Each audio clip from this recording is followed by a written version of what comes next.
Okay, I think if we're going to talk about the family, we should probably start with our parents and grandparents a little bit, so you have a sense of, where it all started and where we came from.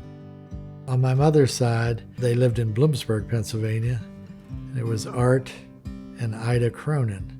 That was my mother's parents, our grandparents. And then on my father's side, it was Alex and Mary McCloskey.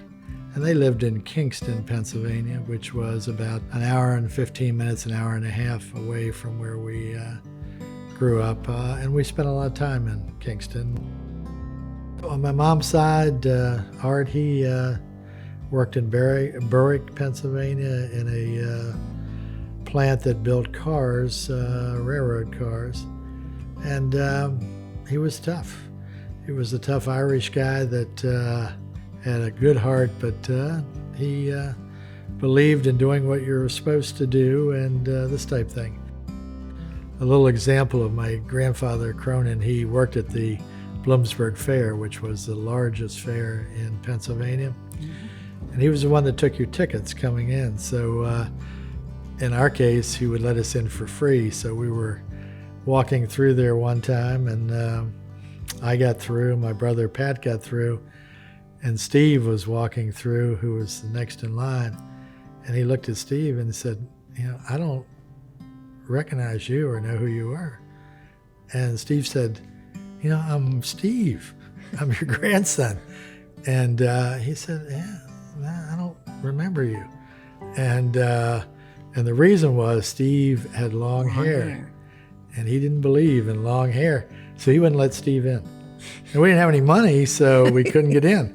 So Steve went home, he's crying, and we went back to the house, and I don't think he ever got in. On my other grandfather's side, he actually was a guard at a coal mine, and they, at that time in life, things were tough, and people were, looking for coal to heat their houses in Pennsylvania, and it was a difficult job, I think, just preventing people from getting something they needed to heat their houses. And one little thing about them is, when we went to see them, they would give us a quarter. My grandfather would give us each a quarter at the end whenever we left. And with a quarter, we could go to a place called, it was a hamburger place, but you could buy a hamburger, French fries, and a drink for a quarter. So we would get our quarters immediately on the way home, stop there, and spend our money. But it's amazing how life has changed, that a quarter was so valuable at that time to us. Both sets of my grandparents lived in Danville, where I grew up. My mother's mother, her name was Mary Peeling, and my grandfather's name was Price Peeling, but I never knew Price because my grandfather was killed in a railroad accident when my parents and my aunts and uncles were really little, so my grandmother raised them on her own. My father's parents were Walter and Regina Ricketts, and they lived 2 blocks the other way from us. And I didn't know my grandfather because he was deceased by the time I came around. But I knew my grandmothers. My grandmother Ricketts always was really sweet, always took good care of us. My dad sent me over there one Thanksgiving with these special pumpkin pies that he always bought from somebody special. And I dropped it on the way to my grandmother's house. So I gathered it all up into the box with all the rocks and dirt, took it to my grandmother crying, and she said, "Don't worry about it, I got this covered."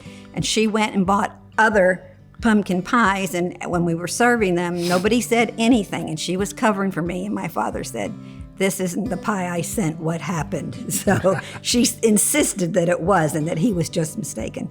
So I just grew up with grandmothers, but they were very loving, and I would spend a lot of time with them because I could walk to their houses, so I did that a lot.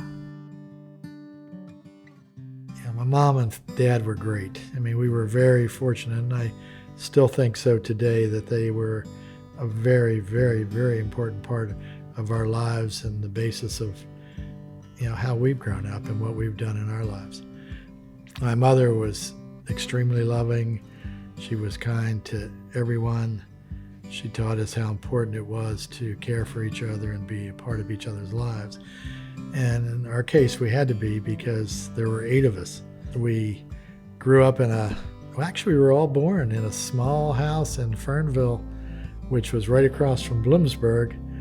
And I had 2 older sisters, one of which died when I was born from getting her tonsils out, Mary Sue, and then my older sister, Bethann, who lives 2 doors down from us now at the beach. And then I was the 3rd one, the first boy in the family.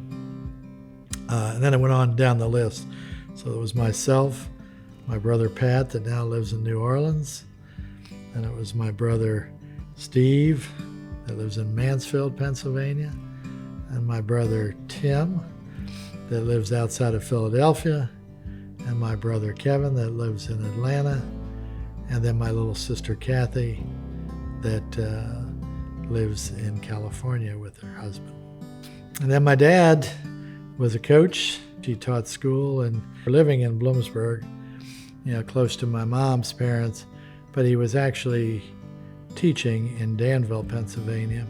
But Dad was an extremely successful coach. He was probably the leading coach in Pennsylvania in basketball. Yeah, he started the Pennsylvania, Coaches Association. Became quite famous for never cutting a player. So we had 40 people or so on our basketball team. It looked like a football team coming out there, but he thought it was very important that people were willing to sacrifice their time and their effort, even if they didn't have the skill level to play competitively, that they had a chance to be a part of the team. My father, when we were growing up, as we went on to school, I think he had 9 jobs at that time. He was also head of the intramural program in Danville. So when we were little kids, he'd load us all up on Saturday morning, and we would immediately go to Danville, and we'd stay there from 8 o'clock in the morning till 5 o'clock at night, and we would play basketball on any team that didn't have enough players. So in a normal day, we could play 10 games or so. And I think it's something that gave us a competitive edge on some of the other people coming out of school, because we knew competition. Dad believed very much, and you had to set goals for yourself. When you committed to doing something, you had to finish it, no matter what it was. And you had to believe in yourself, and you had to do all those things too when you commit to something in life. And I would pass this on to my children, my grandchildren, that you need to finish it. So whatever you commit to, that's what you need to do. And if you give someone your word, that's what you need to follow up on. So it's a commitment that I've kept for the rest of my life.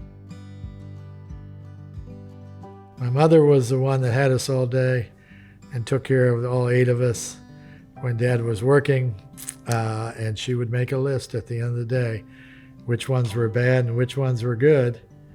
And when we got back home, or when Dad got home that night, she would give him the list. If you were on that list, it wasn't good, because you were going to get the belt. And my brother Tim got the belt every day. Pat got it about 70% of the time. I probably only got it about 50. Steve and I only got it about 50, and Kevin was pretty little, so he was not getting it that often either. My parents taught me to always believe in yourself, that you had the ability to do whatever you wanted to do as long as you believed in yourself. And I've used that all my life. My dad worked at a place called KBS, Kennedy Van Son, and they made, he worked in the shipping and receiving department, and they made military things, right? You did, yeah. Military equipment and such. And he checked everything in and checked everything out. My father was very a type A person. Everything organized. Had to match to the very penny. So it was a good job for him to do that. And then my mother decided to go back to work. She went to work in a place called Roseland Yarns, and they made yarn at this mill that she worked at. And I have 2 older sisters.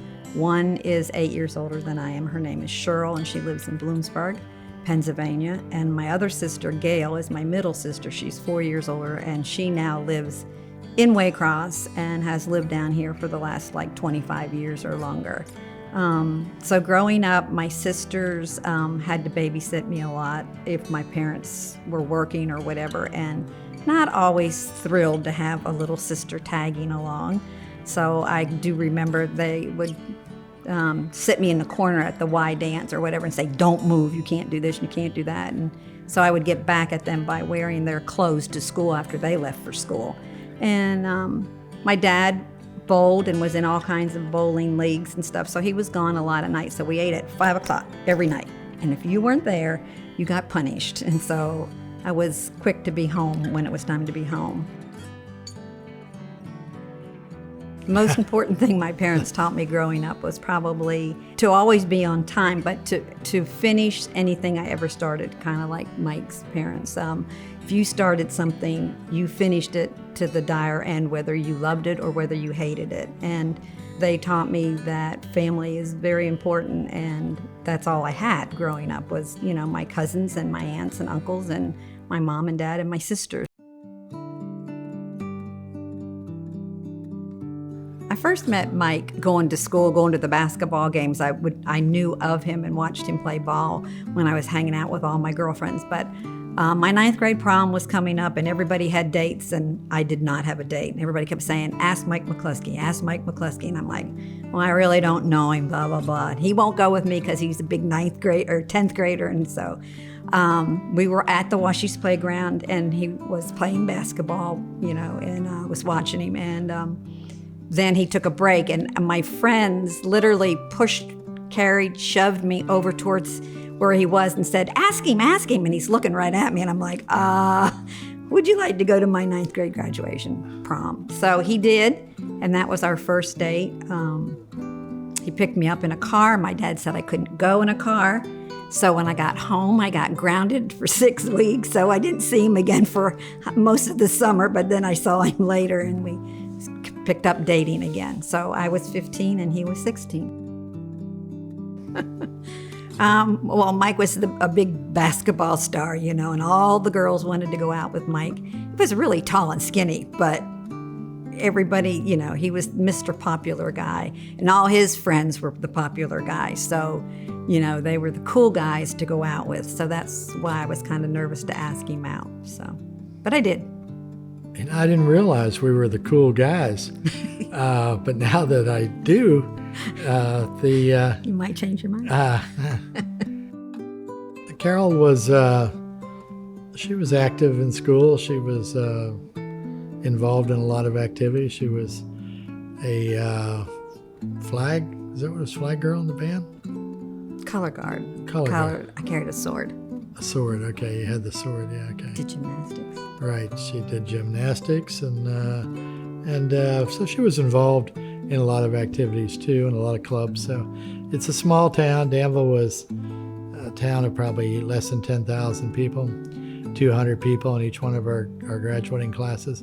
So we knew everyone, and everyone knew each other, and everyone knew their friends. So I was happy to go out with her, and obviously, 46 years later, we're still somewhat happy. We're even dressing alike. So we even look alike in the camera, We get up and we don't even see what the other person's wearing. It looks like each other. So no, it's been a good life. No, it was just kid stuff. Growing up in high school, it's all kid stuff. And then Mike went off to college, and he was, I'm sure, dating at college. I was dating at high school a little bit. But I ended up going to the same college he went to, so we actually ended up being at the same college for 3 years. So I remember it was April or May in my senior year, and I'm talking to Mom and saying, Mom, I'm going to college next year. I don't have any idea where I'm going. We haven't looked at any colleges. We haven't really talked about it, so I'm in Dad's classroom between practice and the end of school, and I stopped by, and Dad was a math teacher, and I said, Dad, it's time that we start looking at colleges, thinking about it. Oh, he said, don't worry about it. And I said, well, I am a little worried about it because it's something that's going to have something to do with my life. And he said, yeah, I got it handled. Dad was a big athlete at Bloomsburg University, and he had met one of his old college buddies. And the guy he had met was in charge of the business department at Indiana University of Pennsylvania, which was about 3 hours away from us out near Pittsburgh. It was a school of about 15,000 students. And he said, I got it all taken care of for you. I said, what am I doing? Where am I going? He said, you're going to go to IUP, Indiana University of Pennsylvania. I've got it arranged with the head of the business department, and he's going to set it up with the basketball coach so that you can have a tryout with the basketball team, and they're going to set it up with the track coach so you can be involved in track. And both of those sports I had done pretty well in high school with. So he said, you're ready to go. And I said, well, And they got you a job. I said, yeah, and they got me a job in the business department. I said, well, where is Indiana anyways? Because I'd never been there. And he said, it's 3 hours, going west. It's in Pennsylvania.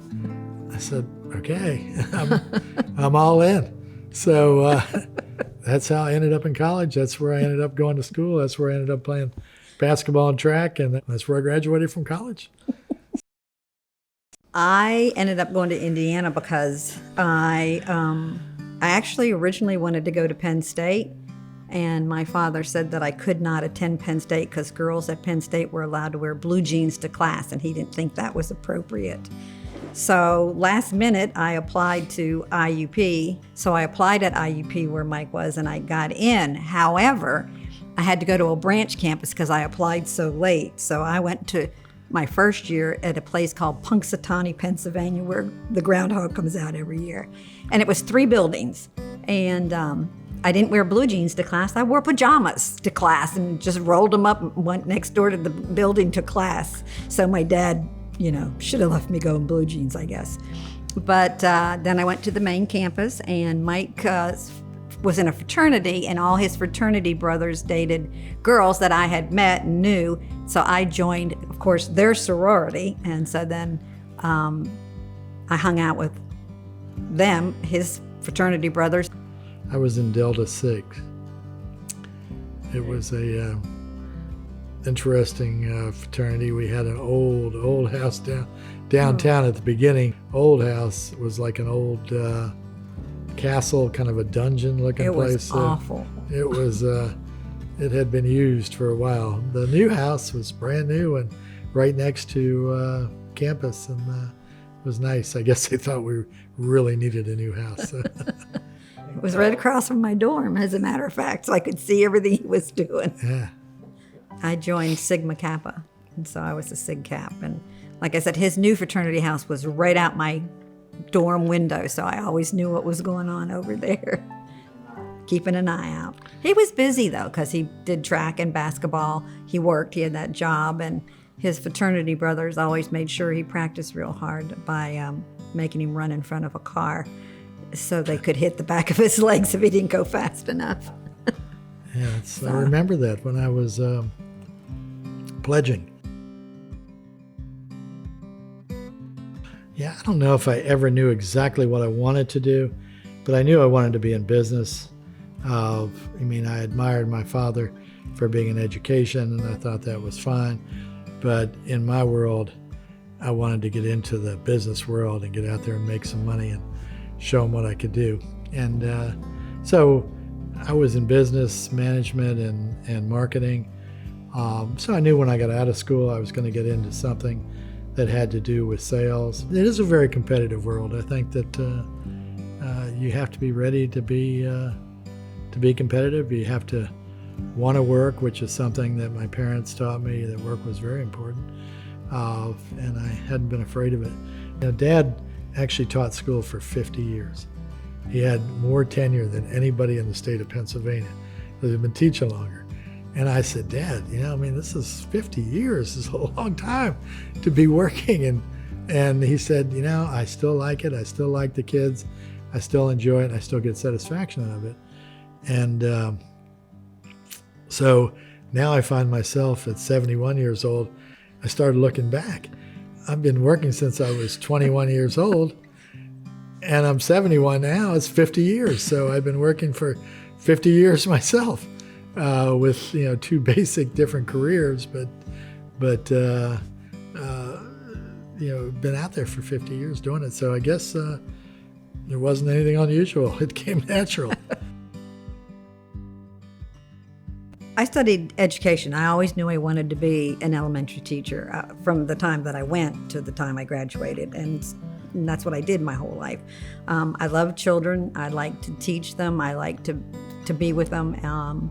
So I took elementary education in college. I did 2 different student teachings, one with on campus with college professors' children, and then one with deprived children off campus, and both of those were good experiences for me. And then I moved to Florida because that's where Mike was, and I got my first teaching job in Jacksonville, Florida.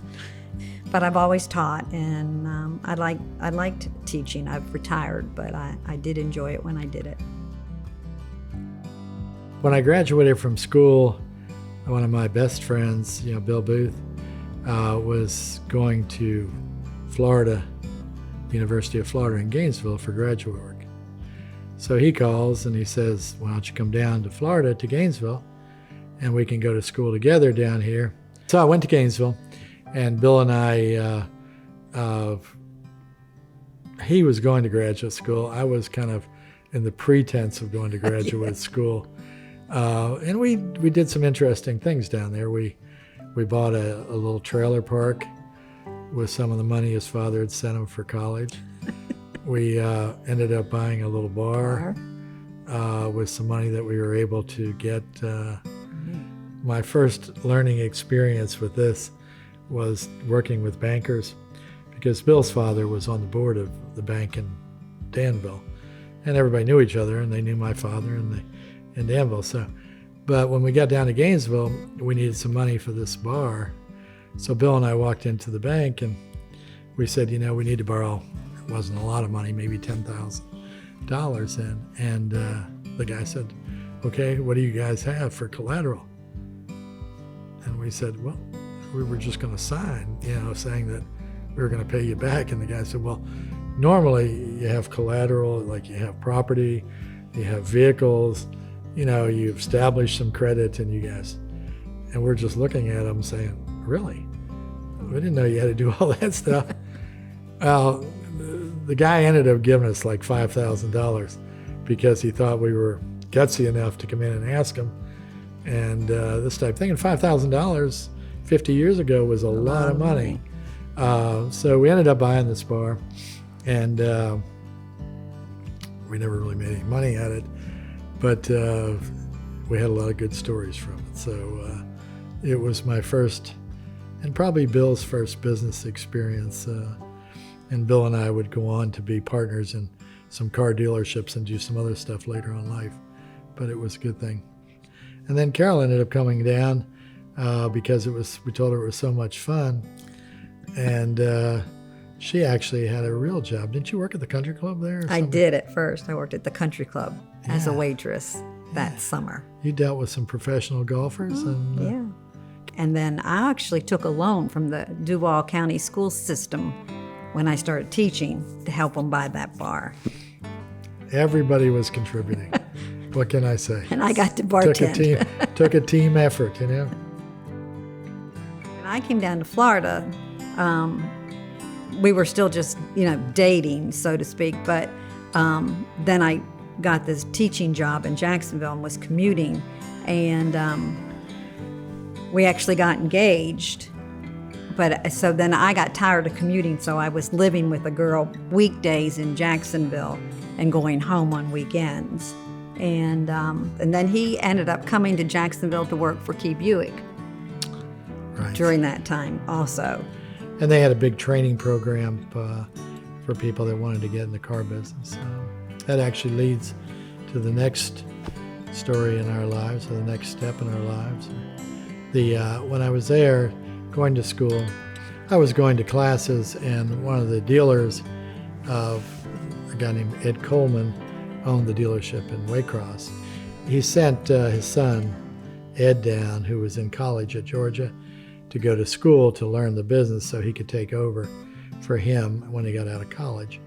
And Ed was really more interested in sailing than he was in going to class. So Ed lived with me, and we were going to class together at Key Buick. Except Ed didn't go to class. Ed didn't go very often because he was on his sailboat most of the time.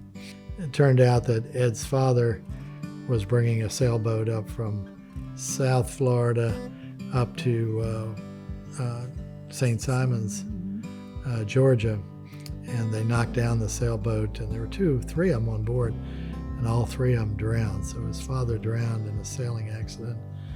Ed called me and said, Mike, do you have an interest in coming to Waycross to help me run the dealership in Waycross?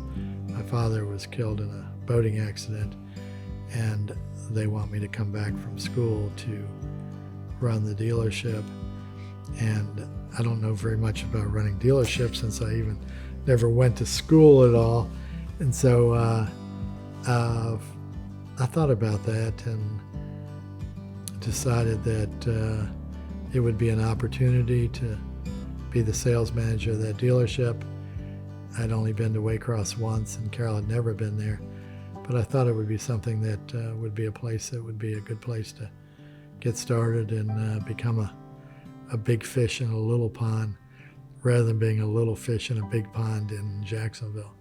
So we moved, and after we got married in December. We got married in December, moved in July. And then during that period of time, my father had a serious heart attack, and wasn't expected to live, and ended up surviving the heart attack. So we decided to get married in December rather than in July.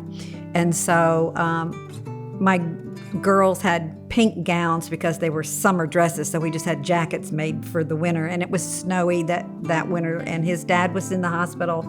We actually thought that we might go to the hospital and have the wedding because he was so sick, but they managed to get him dressed and get him to the sanctuary for the wedding. And it was so snowy and so cold, and we didn't stay at the reception real long, but we stayed and did our thing. But we were driving to the Poconos because Bill Booth's dad had given us 3 nights as a honeymoon for our wedding present. So we are going to drive to the Poconos the night of our wedding, and we get partway up to the Poconos, and Mike says, we have to stop because I got to see this basketball game. I'm like, really? So we pulled into I must have been a motel. It was a motel. A motel, and we got a room. Nice motel. Yeah, and ordered pizza. And I fell asleep, and he watched basketball. So that was our first night.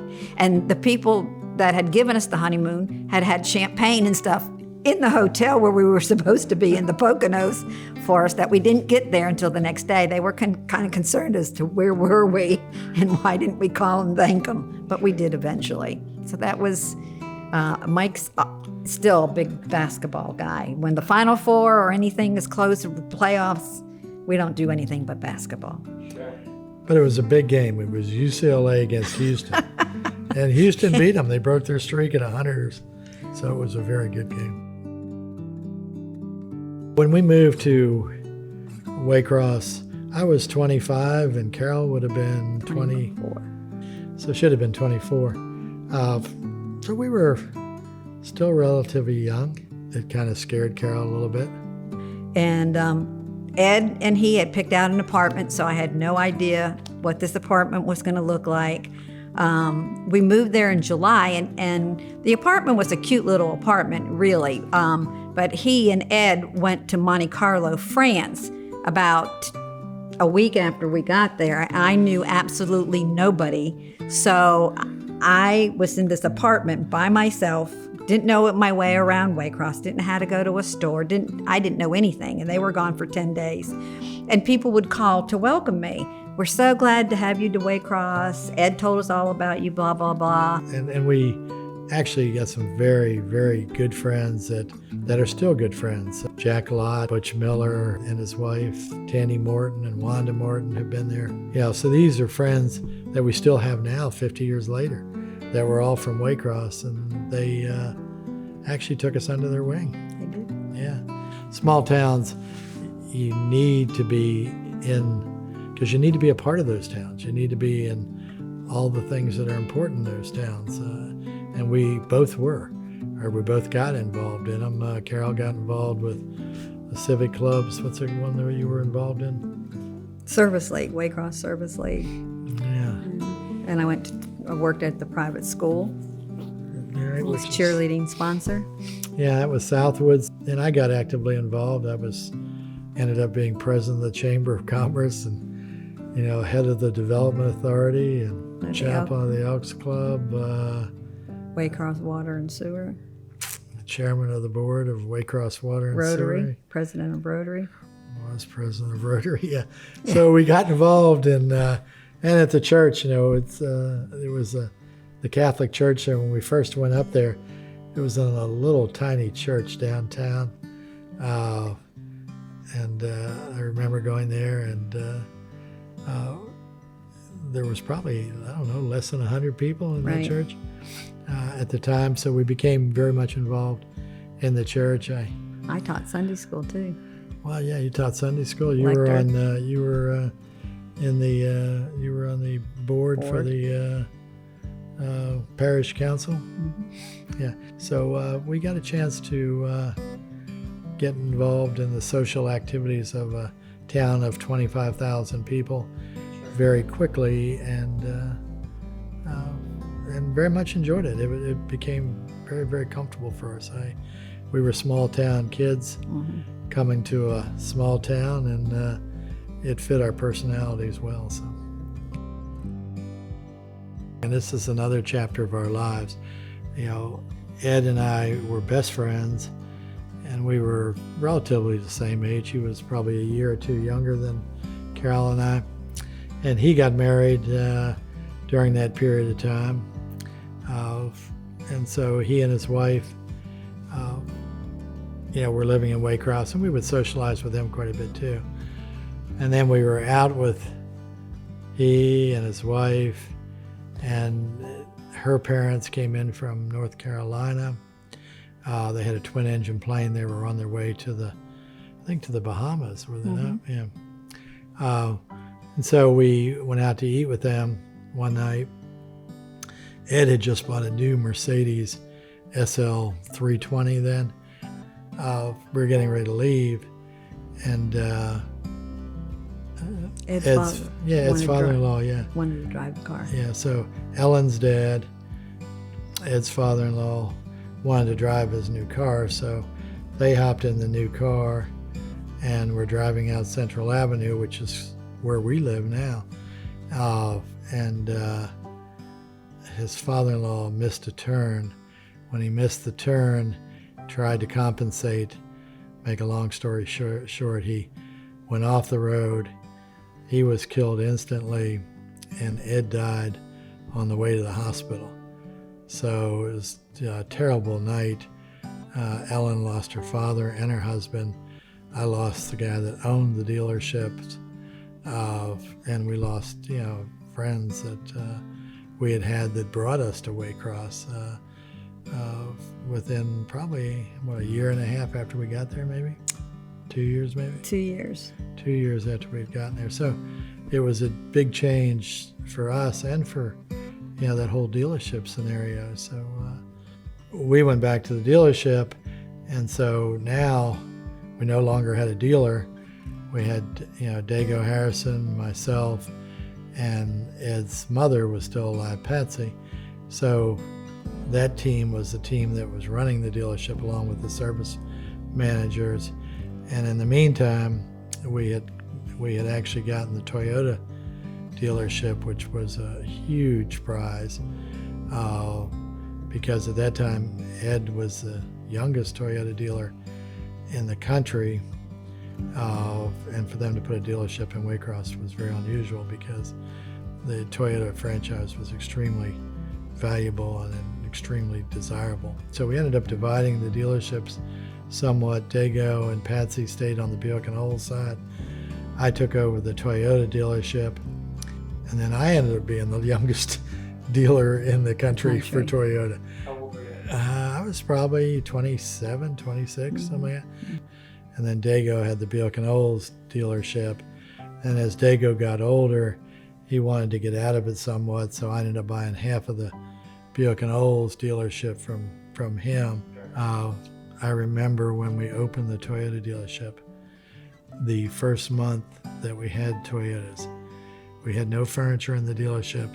We were sitting on cardboard or boxes or whatever we had. We had makeshift desk, and people were fighting over the cars when they came in. So I had to hire a policeman to be out there so the people would not get in a fight when the Toyotas came in. And we ended up selling 100 Toyotas that month, which was beyond anybody's imagination, including my own.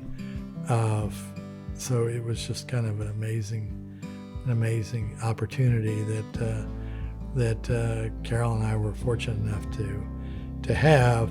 The circumstances were not what we wanted it to be, but the opportunity was was beyond belief. And of course, they were kind enough to let me buy the dealership from them, let me become the dealer, which most people before they're 30 years old never have an opportunity like that. We were traveling to Japan, traveling to Hawaii, going to Europe for all these trips, because car dealers sometimes don't make a lot of money, but the car dealers get a lot of great trips from the franchisees, whether it's GM or whether it's Toyota. And Toyota in particular was famous for giving great trips and lots of jewelry. Lots of jewelry. Mike was really busy with all the dealerships and all his clubs and things. So when we first had Nicholas, I was 27, almost 28, because he was born in December. And of course, we didn't have any family there. So, but my friends were great with helping me with stuff, because none of them had children either. So he was like the only child in our little group. So that helped. But then Mike had a lady named Evelyn Gale that worked at the dealership. And so I said I needed to have her a couple days a week to help me with Nicholas, and because I was going to be in service league and doing all these community things too. And so Evelyn started coming to my house 2 days a week, and then it was 3 days a week, and then it was 4 days a week, and then she came every day. And Nicholas called her Gigi, and then so then I had Jonathan, and so Gigi was full-time, and I did my service league things and did all my community things, and Gigi was there to help out. And then my friends started having children, so they kind of fell to the wayside, so it's a good thing I had Gigi. And then we had Michelle, and I think Gigi's favorite was Michelle, because she was probably going to be the last one that we had. And so I did have her, and she was a big help. And then when Michelle was in kindergarten age, I went back to teaching. But it was because we bought a new house, and Mike said, Carol, if you'll just teach 1 year, we can buy all this new furniture. And I'm like, oh, right. So I was going back to teaching for 1 year, and I ended up staying 30 years. I did have lots of help, but I still remember fussing all the time because he was always gone and busy doing stuff that he needed to do for the business. But to me, that didn't matter. I needed him at home at night to help. And it's hard. It's hard when you're the one responsible for everybody's life at these dealerships, and to maintain those and to keep those things going the way they should, and to put some time away for the children too. As we were growing up with the kids, and we were growing up as they were growing up, but we had a lot of friends, and those friends started having babies too. So all of a sudden, a whole group had babies.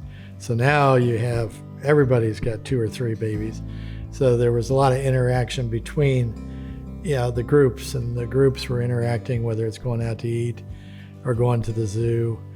No, we went out every Friday night. We did set aside every Friday night with all of our friends and all the babies, and we'd go someplace to eat, and all the car seats would be lined up against the wall. Usually at the Elks Club, yeah. Nicholas is 3 years older than Jonathan, and Jonathan is 2 years older than Michelle. So there's a 5-year gap right there between Nicholas and Michelle.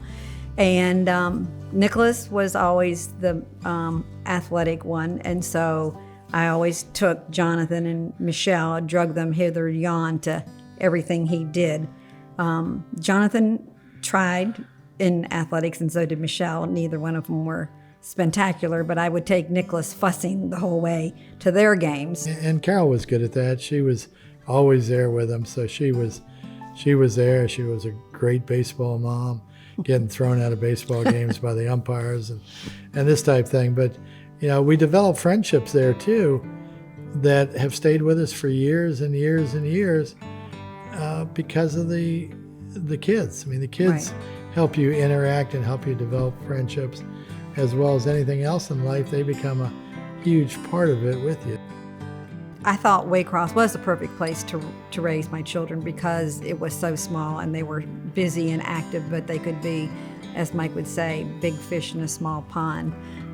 As they got older, Nicholas was into basketball and baseball, but baseball was his true love, and he played all summer and in between grades and all winter. So we did baseball with Nicholas, and Jonathan loved motocross, and so Mike would always take him to motocross things against my better wishes. He had dirt bikes and go-karts and all the things that I didn't think he should have, and then it graduated to trucks and cars, always too fast for my liking. And Michelle was into cheerleading and dance and just being in different clubs at school with her friends. And so the three of them had 3 different types of activities that kept us busy all the time. We weren't going to a baseball game.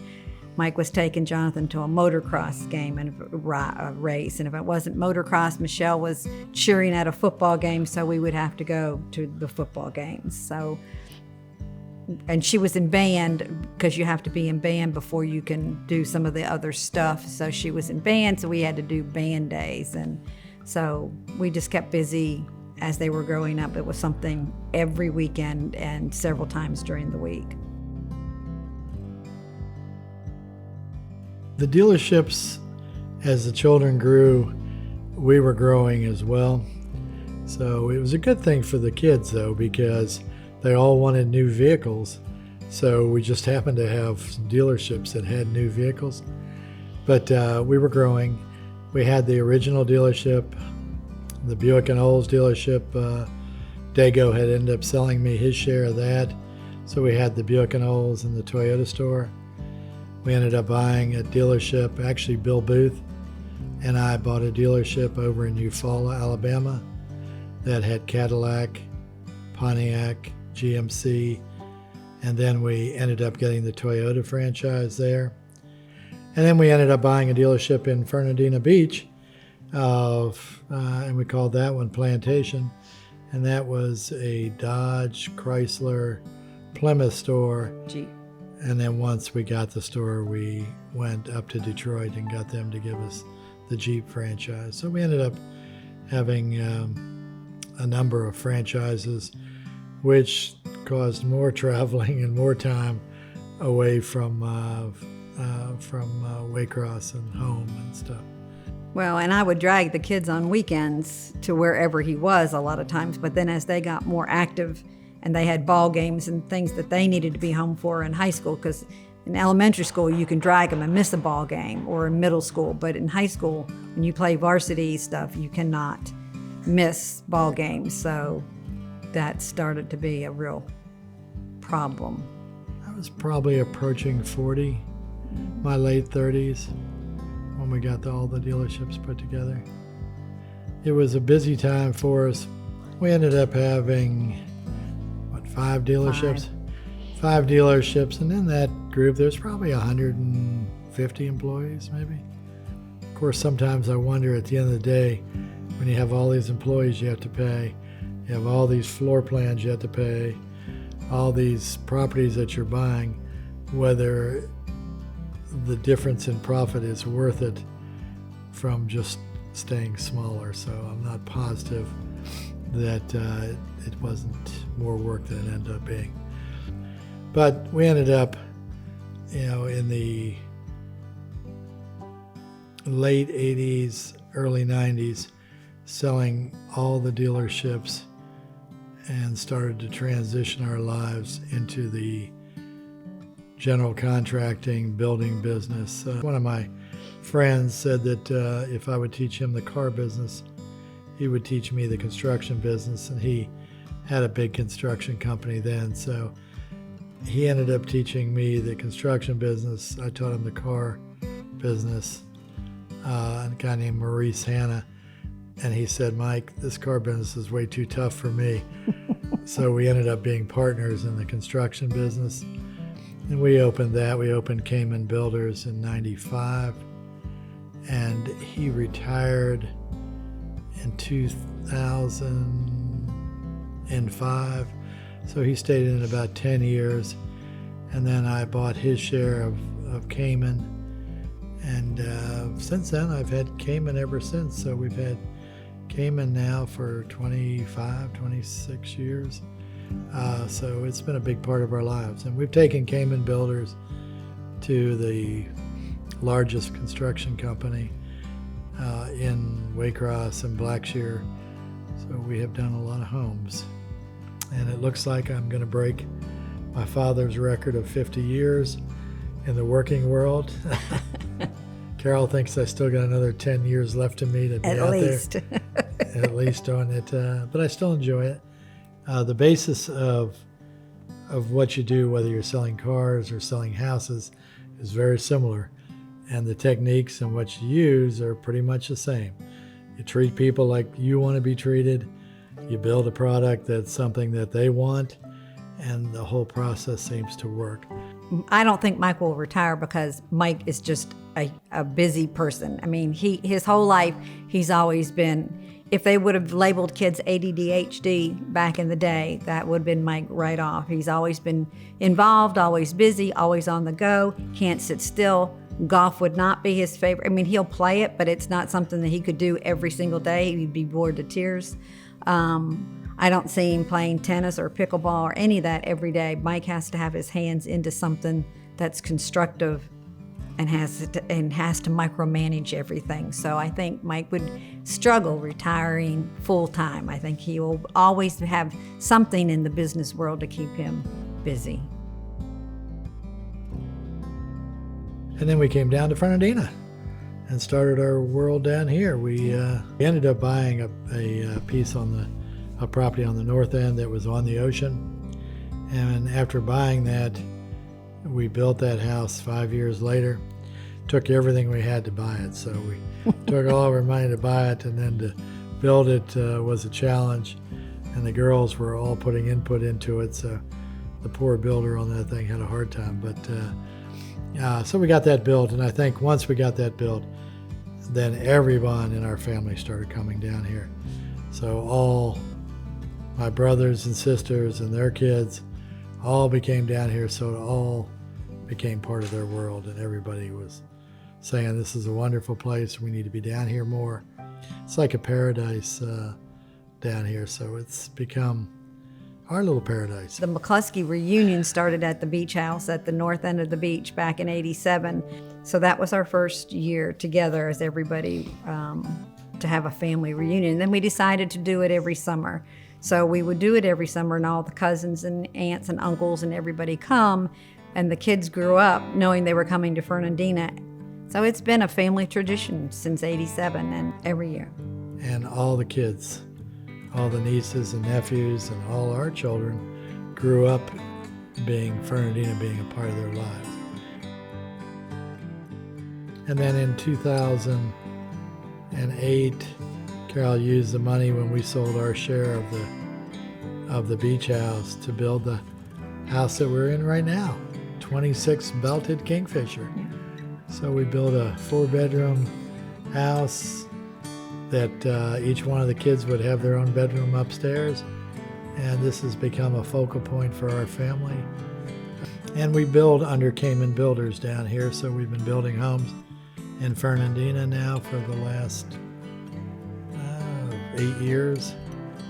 So we built, 15 or 20 homes here. We built 300 or 400 up in Waycross, and we still have about 35 lots in Waycross. So we're continuing to build there, continuing to build down here, and the family continues to want to come to Fernandina.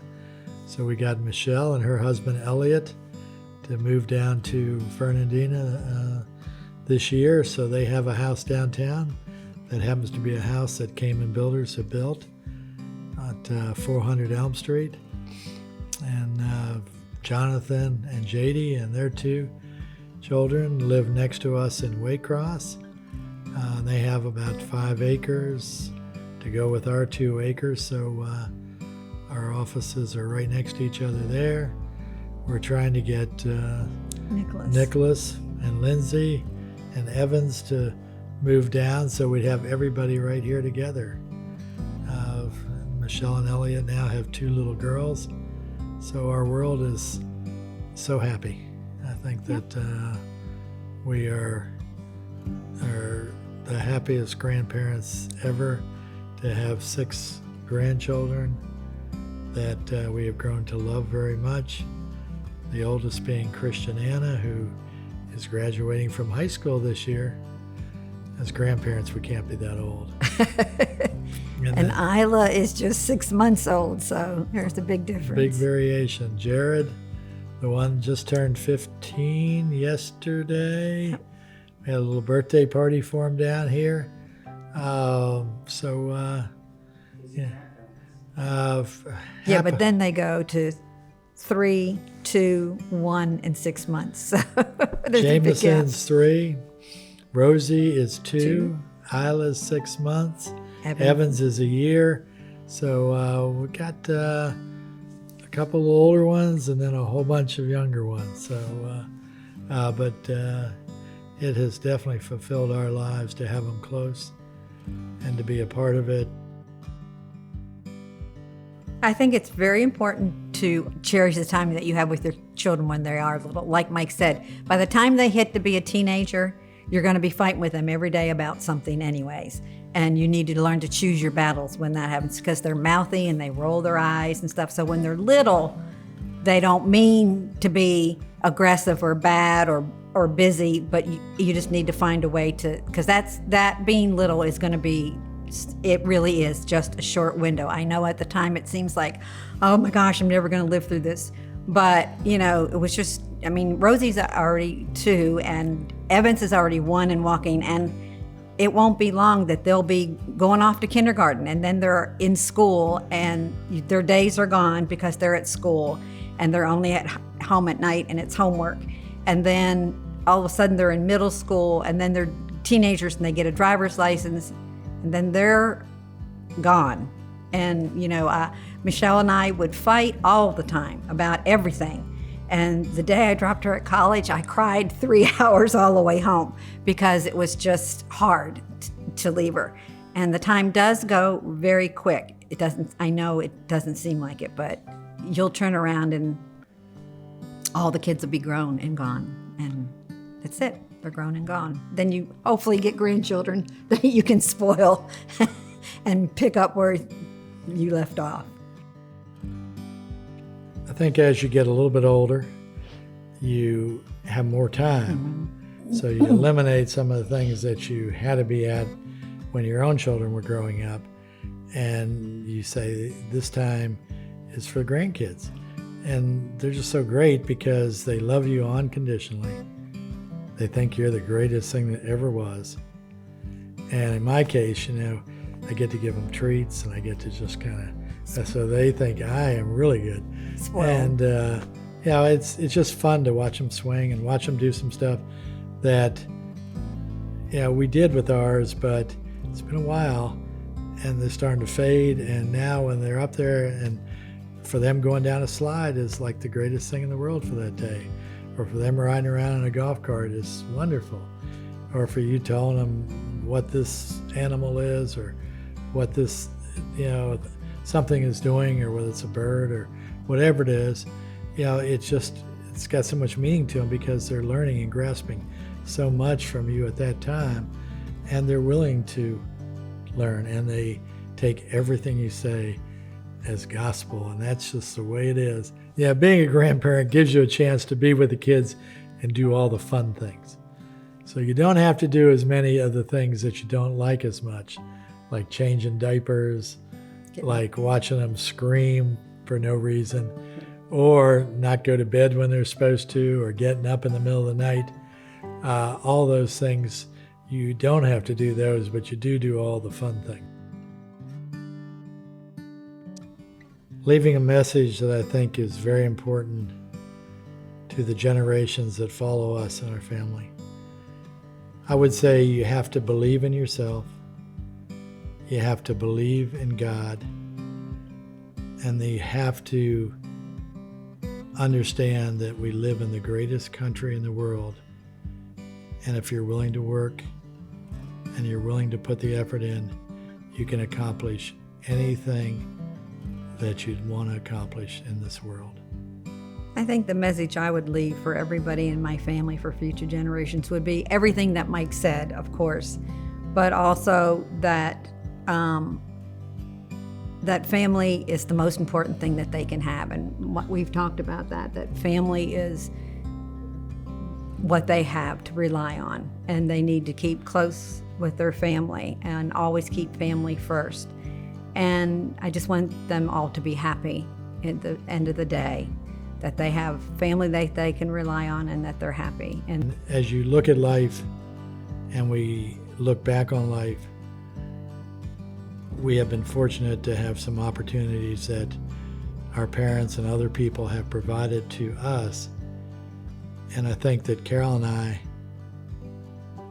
have tried to provide those same opportunities for our children in different ways, but the same thing. We try to give them a way to get to their goals and help them get to their goals. At the end of it, if our children understand how much we love them, how much we think that they have impressed us with the things that they have done in their lives, and the grandchildren that they have produced that are going to carry on, hopefully, what they're teaching them and what we're teaching them for their futures, that the world will be a better place because of the efforts that our parents gave us and our grandparents gave us, and hopefully we passed it down to our children, and they're passing it down to their children, and we're trying to pass it down to them. But we love them all very much, and I think they've made our lives very joyful because of it.